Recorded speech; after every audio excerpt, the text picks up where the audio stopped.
नमस्कार, 22 की बिसात देख रहे हैं आप और मैं हूं आपके साथ आशीष प्रमोद गोस्वामी। तो चुनाव से पहले पूर्वांचल में दहशत फैलाने की साजिश का पर्दाफाश हुआ है। मऊ जिले में असलाह की फैक्ट्री बरामद की गई है। असलाह सप्लाई गैंग की 3 महिला समेत 9 लोगों को पुलिस ने गिरफ्तार किया है। 2 सगे भाई इसे चला रहे थे। अवैध असलाह बनाने की फैक्ट्री यूपी एसटीएफ ने दक्षिण टोला क्षेत्र में यह कार्रवाई की है। तो चुनाव से पहले असलाह की फैक्ट्री बरामद हुई है। सप्लाई गैंग के 3 महिला समेत 9 लोगों को गिरफ्तार भी कर लिया है पुलिस ने। यह इस वक्त की बड़ी खबर आपको बता दें। 2 सगे भाई अवैध असलाह बनाने की इस फैक्ट्री को चला रहे थे, इसका भांडाफोड़ हुआ है। यूपी एसटीएफ ने दक्षिण टोला क्षेत्र में यह कार्रवाई की है। चुनाव से पहले दहशत की साजिश का पर्दाफाश हुआ है। मऊ जिले में असलाह की फैक्ट्री बरामद की गई है। ये जो चीजें बरामद हुई वो इस वक्त तस्वीरों में आप देख पा रहे हैं।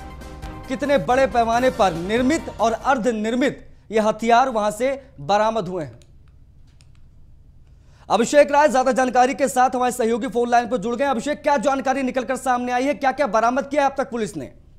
आपको बता दें कि मऊ में दक्षिण टोला थाना क्षेत्र में और कोतवाली थाना क्षेत्र में अवैध रूप से फैक्ट्री चल रही थी जिससे असलाह बनाने की, जिसमें एसटीएफ और बिहार एसटीएफ और गोरखपुर एसटीएफ ने भारी मात्रा में हथियार पकड़ा है जो अर्धनिर्मित थे, जिसमें 500 से ज्यादा असलहे बनाए जा रहे थे, जिसको लेकर 9 लोगों को गिरफ्तारी हुई है, जिसमें 3 महिलाएं शामिल हैं। जिसको लेकर एसटीएफ ने जब छापा मारा तो कहीं ना कहीं पुलिस इस मामले में सख्त आई। उसके बाद धरपकड़ की गई। कहीं ना कहीं पुलिस का जो मऊ का खुफिया एजेंसी था फेल था, मगर जिस तरह से एसटीएफ ने मऊ में छापा मारा उसके बाद पुलिस के 9 लोगों को गिरफ्तार किया गया। पुलिस का कहना है कि लगातार इसमें और एक जो उसमें मेन अभियुक्त है जिसको पुलिस ने बताया कि उसको वांटेड है, उसको पूरा गिरफ्तारी करने की टीम गठित की गई है। सीओसीटी इस मामले में जांच कर रहे हैं, लेकिन अभी तक ले उसका गिरफ्तारी नहीं हो पाया है। और सीओसीटी ने और पुलिस अधीक्षक ने बताया कि इसकी जल्द गिरफ्तारी की जाएगी। ना कहीं ना कहीं सवाल ये है कि जो इस तरह के अवैध रूप से जो मऊ संवेदनशील जनपद है उसमें कार्रवाई चल रही थी, उसके अंदर कहीं ना कहीं मऊ फेल था कि इस तरह के बड़ी तरह से 2 फैक्ट्रियां। बिल्कुल अभिषेक, को तस्वीरों में भी दिख रहा है कि भारी मात्रा में अवैध असलहे यहां पर बरामद हुए हैं। बहुत शुक्रिया अभिषेक इन तमाम जानकारियों के लिए। तो बरेली में धर्म के ठेकेदारों ने एक किशोर के खिलाफ फतवा जारी कर दिया। हिंदुओं के साथ दोस्ती रखने पर किशोर का हुक्का पानी बंद कर दिया गया। एक नाबालिग लड़कों को इसलिए इस्लाम से खारिज कर दिया गया क्योंकि वो हिंदुओं से दोस्ती रखता था और उनके ही प्रतिष्ठान पर नौकरी करता था।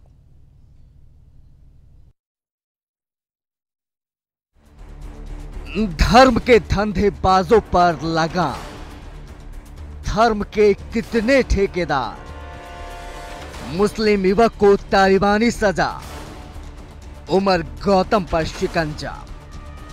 हिंदुस्तान पूरी दुनिया का इकलौता ऐसा देश है जहां कई धर्मों के लोग एक साथ मानवता की भावना से रहते हैं, लेकिन पिछले कुछ सालों में देश की अखंडता और मानवता को तोड़ने के लिए कट्टरपंथी विचारधारा हावी होती जा रही है। उत्तर प्रदेश के बरेली में भी धर्म के कुछ ठेकेदारों ने एक मुस्लिम युवक को इस्लाम से बाहर कर दिया। युवक की गलती सिर्फ इतनी थी कि उसके दोस्त हिंदू थे, वो काम हिंदुओं के घरों में करता था और इसी की उसे इतनी बड़ी कीमत चुकानी पड़ी। मैं जो हूँ सारे मजहबों के संग बैठता हूँ, मेरा उठना बैठना सभी के संग है। पंडित भी हैं, शिया भी हैं, सभी हैं, सारे धर्मों के संग बैठता हूँ। मेरे मोहल्ले वालों को जो इमाम साहब हैं, जो और लोग हैं मतलब खुराफाती टाइप के, उनको एतराज़ है इस बात पे बहुत ज़्यादा। मतलब मेरा बिल्कुल इस्लाम से मुझे खारिज कर दिया, मेरा घर में से निकलवा दिया, मुझे मेरा बिल्कुल हुक्का पानी बंद कर दिया। मैं किसी भी बोल नहीं सकता किसी से, मैं किसी के लिए जाऊँ कोई भी मुझसे नहीं बोलेगा, चचेरे भैया सगे भैया कोई नहीं, बिल्कुल मेरा बाइकाट कर दिया। इस मुस्लिम युवक के दर्द को समझने के लिए दिल चाहिए जो इन कट्टरपंथी सोच रखने वाले धर्म के ठेकेदारों के पास है ही नहीं। इतना ही नहीं, पीड़ित के परिजनों को भी धमकी दी गई है कि वो अपने जिगर के टुकड़े से दूर रहें, नहीं तो पूरे परिवार का हुक्का पानी बंद कर दिया जाएगा। वहीं इस मामले पर चक्रपाणी महाराज ने शासन और प्रशासन से आरोपियों के खिलाफ कार्रवाई की मांग की और कहा कि ऐसी कट्टरपंथी विचारधारा देश के लिए खतरनाक है। बरेली में जिस प्रकार से कुछ कटमुल्लों ने, कुछ कट्टरपंथियों ने एक मासूम बच्चे को इसलिए इस्लाम से खारिज कर दिया क्योंकि उसने किसी हिंदू के यहाँ काम किया था और उसको खारिज करने के साथ, उसको इस्लाम से खारिज करने के साथ ही उसके परिवार को भी धमकी दिया कि अगर आप लोग उससे संबंध रखोगे तो आपके भी हुक्का पानी बंद करेंगे। ये भारत में तालिबानीकरण इस प्रकार की और इतनी कट्टरपंथी, इतनी नफरत हिंदुओं से, ये बड़ा दुर्भाग्यपूर्ण है और इनकी दिमाग की इलाज कराने की आवश्यकता है। उधर फतेहपुर में धर्मांतरण मामले के मास्टरमाइंड मोहम्मद उमर गौतम समेत 3 लोगों के खिलाफ मामला दर्ज कर लिया गया। नूरुल हुदा स्कूल की एक पूर्व शिक्षिका कल्पना सिंह ने उमर गौतम की काली करतूतों का कच्चा चिट्ठा प्रशासन के सामने खोला। दरअसल उमर गौतम स्कूल में आता था और हिंदू बच्चों को कुरान पढ़ने और नमाज अता करने को कहता था। स्कूल में हिंदू बच्चों को धर्मांतरण के लिए पैसे और विदेश में भेजने का प्रलोभन भी दिया जाता था। ये बात स्कूल की टीचर कल्पना सिंह को नागवार गुजरी और उन्होंने इसका विरोध किया, जिसके बाद कल्पना सिंह को स्कूल से निकाल दिया गया। पढ़ाई जाती है हाफिज वगैरह, हाफिज जो होते हैं इनके यहाँ, जैसे हमारे यहाँ रामायण पढ़ाने वाले पंडित जी होते हैं, उनके यहाँ हाफिज होते हैं। तो सर ये हाफिज जो है पढ़ाते हैं अपना यही अरबी उर्दू।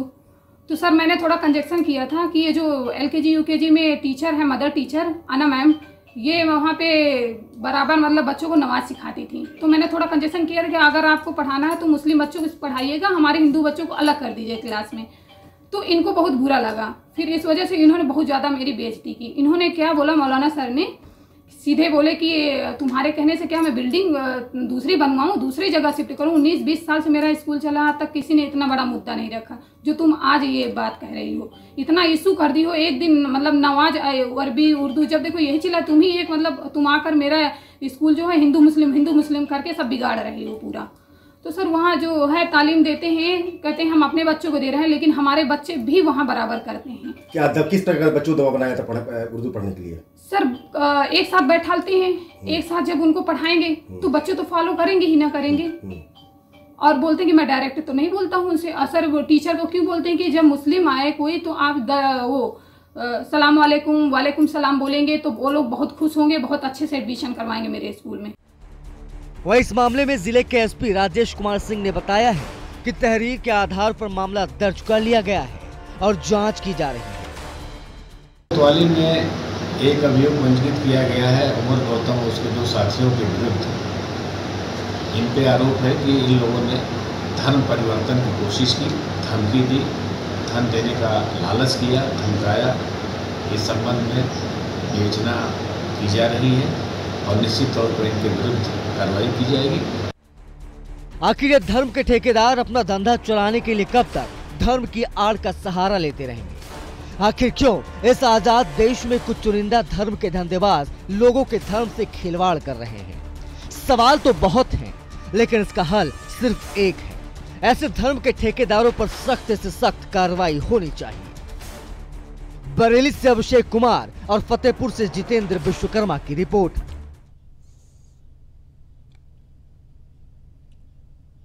तो चलिए बढ़ते आगे। कांग्रेस के प्रदेश अध्यक्ष अजय कुमार लल्लू आज बरेली पहुंचे। यहां वो जिला स्तरीय प्रशिक्षण शिविर में शामिल हुए। इस दौरान उन्होंने मौजूदा योगी सरकार पर जमकर निशाना साधा। अजय लल्लू ने किसानों और नौजवानों के उत्पीड़न का आरोप लगाया, तो वहीं सपा और बसपा को भी निशाने पर लिया।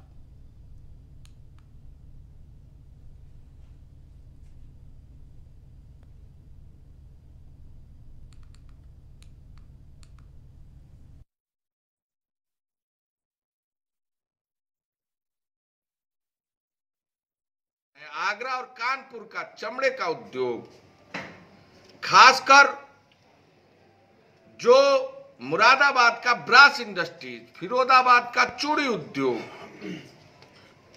लखनऊ का चिकन, भदोही का कारपेट और बुनकर जो बड़े पैमाने पर आज उत्तर प्रदेश में परेशान, हताश, निराश है। उद्योग धंधे बंद हैं, चीनी मिलें बंद हैं। जो 1 डिस्ट्रिक्ट 1 प्लान का सपना पिछले समयों में आगे की सरकार ने इस देश को दिया था, कहीं ना कहीं उत्तर प्रदेश आज उन सभी उद्योगों से महरूम होता जा रहा है। मजदूर, बेरोजगारी बड़े पैमाने पर बढ़ती जा रही है। बेरोजगार नौजवान आज रोजगार प्राप्त नहीं कर पा रहा है।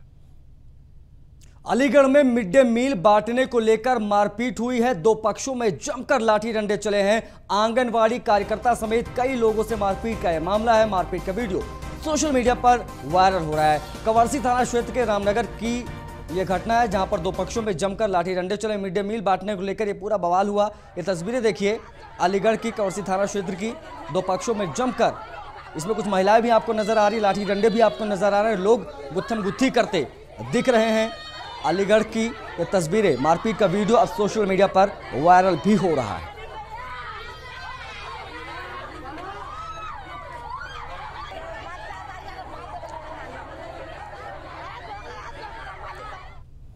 अब आपको सूत्रों के हवाले से आ रही एक बड़ी खबर बताते हैं। प्रियंका गांधी का अयोध्या दौरा रद्द हो गया है। 27 अगस्त को प्रियंका गांधी का यह दौरा होना था। राष्ट्रपति के कार्यक्रम के चलते इसे रद्द किया गया। ये इस वक्त की बड़ी खबर आपको बता दें, जो कि सूत्रों के हवाले से आ रही। 27 अगस्त को प्रियंका गांधी अयोध्या पहुंचने वाली थी, लेकिन राष्ट्रपति का कार्यक्रम उस बीच हो गया। इसके चलते उन्होंने अपना दौरा अयोध्या का रद्द कर दिया है।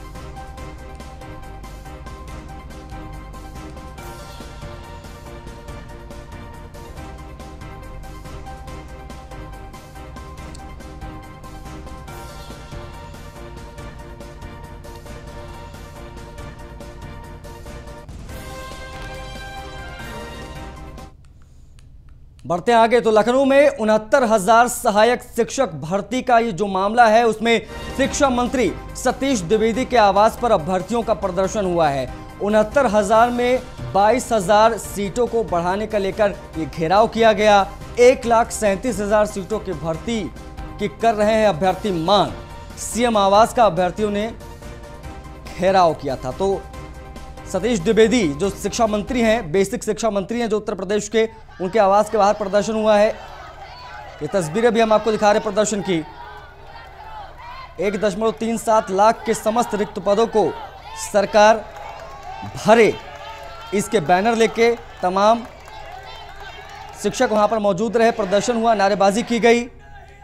सीएम आवास का भी अभ्यर्थियों ने घेराव किया था।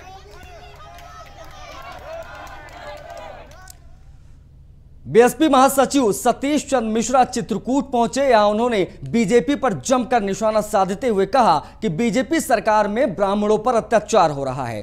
किसान भी सरकार से परेशान है। किसानों की जमीन लेने का काम हो रहा है।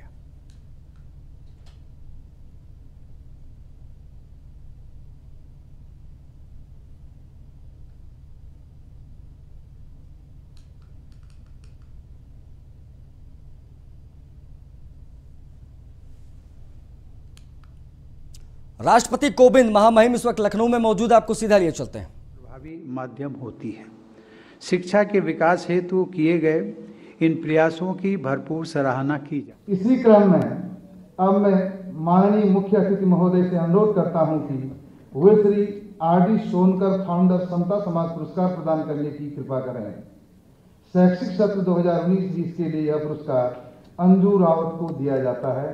अंजू रावत पुरस्कार प्राप्त करने के लिए कृपया मंच पर आएं।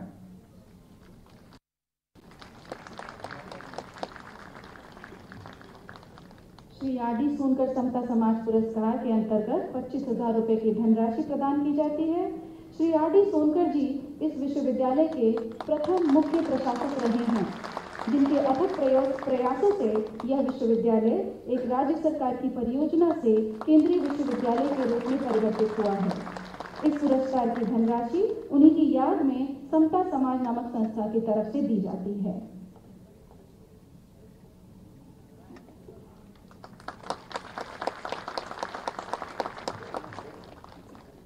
आप सभी का हार्दिक आभार महोदय। अब मैं इस समारोह के मुख्य अतिथि माननीय राष्ट्रपति जी से दीक्षांत उद्बोधन के लिए सविनय निवेदन करती हूँ।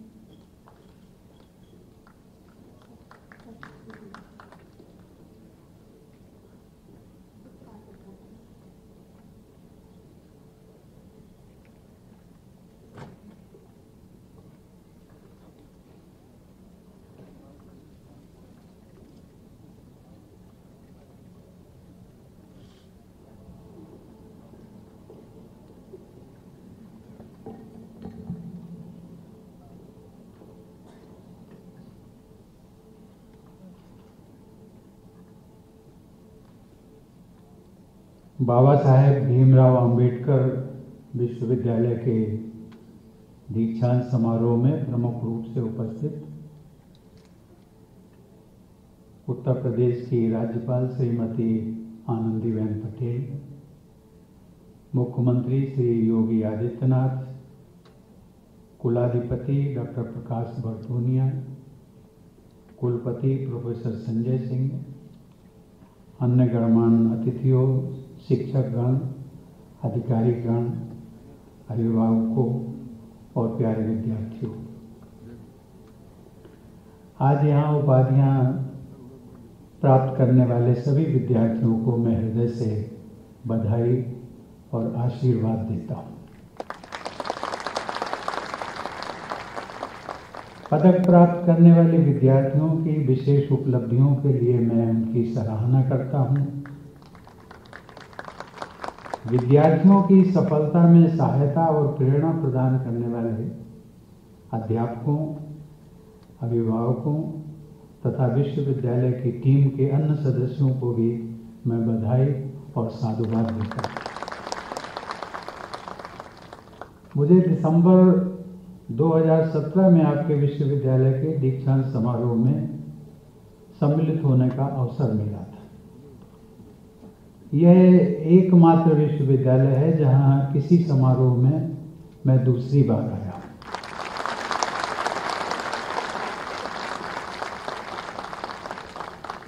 आपका यह विश्वविद्यालय बाबा साहब के विचारों के अनुरूप शिक्षा के माध्यम से अनुसूचित जातियों और जनजातियों के समावेशी विकास हेतु।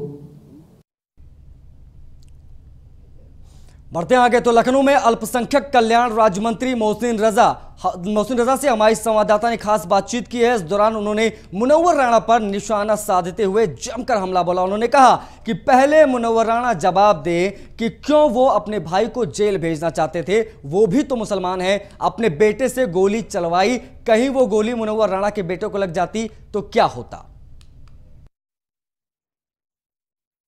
इस वक्त हमारे साथ मोहसिन रजा मंत्री मौजूद हैं।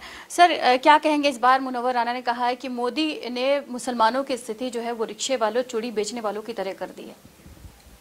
पहले वो जवाब दें देश के करोड़ों मुसलमानों को कि वो अपने भाई को क्यों जेल भेजना चाहते थे, क्यों अपने भाई के बच्चों को अपने बेवजह अपराधियों से अपराध कराकर, अपराधियों से अपने बेटे पर गोली चलवा कर, कहीं वो गोली अल्लाह ना करे उनके बेटे को ही लग जाती तो एक इल्जाम और देते वो कि हिंदुओं ने मार दिया।